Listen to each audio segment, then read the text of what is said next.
Hello বন্ধুরা, তো আবার একটা নতুন ভিডিও নিয়ে চলে আসলাম তোমাদের সামনে। তো এই ভিডিওতে আলোচনা করতে চলেছি ইস্ট বেঙ্গল ক্লাবকে নিয়ে। তো ইস্ট বেঙ্গল একজন বিদেশি প্লেয়ারকে চূড়ান্ত করলো। তো কোন বিদেশি প্লেয়ারকে চূড়ান্ত করলো তো তোমাদেরকে এই ভিডিওতে বলবো, এবং কত বছরের জন্য দলে নিচ্ছে ইস্ট বেঙ্গল তো তোমাদেরকে এই ভিডিওতে বলবো। তো ভিডিওটা কিন্তু গুরুত্বপূর্ণ হতে চলেছে। 2 নম্বরে যে আপডেটটা দেবো তোমাদেরকে, গুরুত্বপূর্ণ আপডেট মাদি তালালকে নিয়ে। তো মাদি তালালের ইনজুরিটা কতটা গুরুতর তো তোমাদেরকে এই ভিডিওতে বলবো। 3 নম্বরে যে আপডেটটা দেবো তোমাদেরকে, গুরুত্বপূর্ণ আপডেট হেক্টর উস্তে এবং দিমিত্রিয়ান ডিয়ামন্টাকোসকে নিয়ে। তো দিমিত্রিয়ান ডিয়ামন্টাকোস এবং হেক্টর উস্তেকে খেলবে পরের ম্যাচ। তো পরের ম্যাচ কবে রয়েছে ইস্ট বেঙ্গলে তো তোমাদেরকে এই ভিডিওতে বলবো। তো ভিডিওটা কিন্তু গুরুত্বপূর্ণ হতে চলেছে, পুরো ভিডিও দেখার জন্য কিন্তু অনুরোধ রইল তোমাদের কাছে। আর ভিডিও ভালো লাগলে অবশ্যই একটা লাইক করে চ্যানেলটাকে সাবস্ক্রাইব করে দিও ইস্ট বেঙ্গলের সমস্ত রকম আপডেট পেতে। তো east Bengal versus Odisha FC, তো যে ম্যাচটা হলো তো সেই ম্যাচে কিন্তু ইস্ট বেঙ্গল কিন্তু হারলো ভাই। তো ইস্ট বেঙ্গল 1, ওড়িশা এফসি 2। তো 1-2 গোলে কিন্তু হারলো ইস্ট বেঙ্গল, তো তোমরা সকলেই জানো। তো রেফারির জন্য কিন্তু এই ম্যাচটা কিন্তু হারতে হলো ইস্ট বেঙ্গলকে, তো তোমরা সকলেই জানো। তো যারা যারা মাঠে গিয়েছো তো তারা কিন্তু দেখেছো যে রেফারির ভুল ডিসিশনের জন্য কিন্তু ইস্ট বেঙ্গলকে হারতে হলো। তো এই গুরুত্বপূর্ণ ম্যাচটা কিন্তু ইস্ট বেঙ্গল কিন্তু হারলো ভাই। তো ইস্ট বেঙ্গলের জন্য কিন্তু এই ম্যাচটা কিন্তু গুরুত্বপূর্ণ ম্যাচ ছিল। তো ইস্ট বেঙ্গলের প্রতিটা ম্যাচই কিন্তু এখন গুরুত্বপূর্ণ ম্যাচ, তো তোমরা সকলেই জানো। তো রেফারি এত বাজে রেফারি করলো, তো কেউ কিন্তু ভাবতে পারেনি যে এত বাজে রেফারি করবে। তো জ্যাকসনকে যে রেড কার্ডটা দিয়েছে তো সেই রেড কার্ডটা কিন্তু ছিল না ভাই। তো প্রথম ইয়েলো কার্ডটা কিন্তু মানা যায়, তো প্রথমটা কিন্তু ইয়েলো কার্ড ছিল, তো ইয়েলো কার্ড কিন্তু দেখিয়েছে রেফারি। তো 2 নম্বরে যে কার্ডটা দিল তো সেটা কিন্তু কোনো কার্ড ছিলই না। তো ডিয়েগো মরিসিরোর কিন্তু গলায় কিন্তু লাগেনি ভাই। তো ডিয়েগো মরিসিরোর প্লে অ্যাক্টিংয়ে এমন ভাব করলো যে মনে হয় তার কি না কি হয়ে গেছে।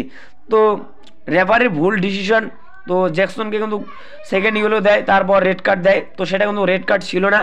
তো জ্যাকসনকে কিন্তু পরের ম্যাচ যেটা পাঞ্জাব এফসির সঙ্গে হবে ইস্ট বেঙ্গলের, তো সেই ম্যাচে কিন্তু জ্যাকসন সিংকে কিন্তু আমরা পাবো না। তো ইস্ট বেঙ্গলের পরের ম্যাচ 17ই ডিসেম্বর সন্ধ্যা 7:30 থেকে কিন্তু ম্যাচটা হবে। তো ইস্ট বেঙ্গল কিন্তু হোম ম্যাচ ভাই। তো পাঞ্জাব এফসি যথেষ্ট ভালো মানের টিম, যথেষ্ট ভালো খেলছে এই মরশুমে, তো তোমরা সকলেই জানো। তো ইস্ট বেঙ্গলের জন্য কিন্তু এই ম্যাচটা কিন্তু কঠিন হতে চলেছে। তো এই ম্যাচে আমরা কিন্তু মাদি তালাল, সাউল ক্রেসপো, জ্যাকসন সিংকে কিন্তু পাবো না ভাই। তো ইস্ট বেঙ্গলের জন্য কিন্তু এই ম্যাচটা কিন্তু কঠিন হতে চলেছে।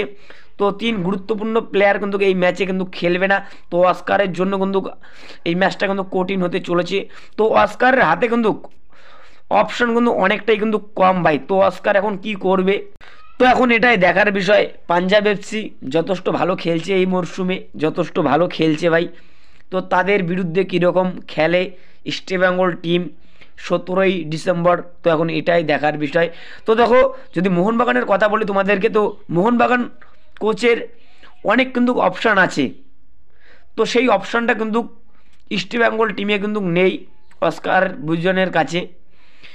মোহনবাগানের কোচ মলিনের কাছে অনেক অপশান আছে, যেটা ইস্ট বেঙ্গল টিমের কোচ অস্কার ব্রুজনের কাছে কিন্তু নেই। তো এবার যদি তোমাদেরকে আপডেট দিই, তো প্রথম আপডেটটা দিব, ইস্ট বেঙ্গল নতুন বিদেশি গিয়ে চূড়ান্ত করলো। তো কে সেই বিদেশি প্লেয়ার, তো সেই বিদেশি প্লেয়ারটা হলো রবসান রবিনো। তো রবসান রবিনোকে কিন্তু দলে নিতে চেয়েছিল ইস্ট বেঙ্গল টিম, তো তোমরা সকলেই জানো ভাই। তো এখন যে খবরটা পাওয়া যাচ্ছে এই মুহূর্তে, তো এই রবসান রবিনোকে প্রায় কিন্তু চূড়ান্ত কিন্তু করে ফেললো ইস্ট বেঙ্গলের ম্যানেজমেন্ট। তো এরকমই কিন্তু আপডেট। তো বসুন্ধরা কিংসের সঙ্গে রবসান রবিনোর কিন্তু চুক্তি কিন্তু শেষ হয়েছে, তো তোমরা সকলে জানো। তো এই প্লেয়ারকে কিন্তু দলে নিচ্ছে ইস্ট বেঙ্গল, তাকে 2 বছরের কন্ট্রাক্টে কিন্তু সই করাচ্ছে ইস্ট বেঙ্গলের ম্যানেজমেন্ট। তো এরকমই কিন্তু আপডেট পাওয়া যাচ্ছে। তো রবসান রবিনো যথেষ্ট ভালো মানের কিন্তু প্লেয়ার ভাই। তো বসুন্ধরার হয়ে কিন্তু দুর্দান্ত কিন্তু খেলেছে এই রবসান রবিনো। তো এই প্লেয়ারকে কিন্তু চূড়ান্ত করলো ইস্ট বেঙ্গলের ম্যানেজমেন্ট। তো রবসান রবিনোকে কিন্তু আমরা ইস্ট বেঙ্গল টিমে দেখতে চলেছি। তো অস্কার ব্রুজনের পছন্দের প্লেয়ার এই রবসান রবিনো, এই রবসান রবিনো কিন্তু ইস্ট বেঙ্গল টিমে আসতে চলেছে, এরকমই কিন্তু আপডেট। তো প্রায় চূড়ান্ত কিন্তু করে নিয়েছে। তো যদি ঠিকঠাক থাকে তাহলে কিন্তু এই রবসান রবিনোকে কিন্তু আমরা ইস্ট বেঙ্গল টিমে দেখতে চলেছি 2 বছরের জন্য ভাই। তো এরপরেই যে আপডেটটা দেবো তোমাদেরকে, গুরুত্বপূর্ণ আপডেট মাদি তালালকে নিয়ে। তো Odisha FC versus east Bengal, তো যে ম্যাচটা হলো তো সেই ম্যাচে মাদি তালাল কিন্তু ইনজুরি হয়েছিল, তো তোমরা সকলেই জানো। তো এই মুহূর্তে যে আপডেটটা পাওয়া যাচ্ছে যে মাদি তালালের ইনজুরিটা কিন্তু গুরুতর ইনজুরি। তো মাদি তালাল কিন্তু ইস্ট বেঙ্গল টিম থেকে কিন্তু ছিটকে যেতে চলেছে, তো তোমরা সকলেই জানো তার চোটটা কিন্তু গুরুতর ভাই। তখন এটাই দেখার বিষয় মাদি তালাল সুস্থ হতে কতদিন লাগে। মনে হচ্ছে না এই মরশুমে আর খেলতে পারবে মাদি তালাল। তো মনে হয় মাদি তালাল ইস্ট বেঙ্গল টিম থেকে ছিটকে গেল। তো ইস্ট বেঙ্গল সমর্থকদের জন্য কিন্তু একটা দুঃখের খবর। ভালো মানের বিদেশি প্লেয়ার ইস্ট বেঙ্গল টিম থেকে ছিটকে গেল পুরো সিজনের জন্য ভাই। তার চোটটা কিন্তু গুরুতর। ইস্ট বেঙ্গলের কোচ অস্কার ব্রুজন জানিয়েছে তার ইনজুরিটা খুব গুরুতর ইনজুরি হয়েছে। তো তাকে কিন্তু আমরা আর ইস্ট বেঙ্গল টিমে দেখতে পারবো না, মনে হচ্ছে এই সিজনে আর খেলতে পারবে না, এরকমই কিন্তু আপডেট এই মুহূর্তে। তো এরপরে যে আপডেটটা দেবো তোমাদেরকে গুরুত্বপূর্ণ আপডেট হেক্টরকে নিয়ে।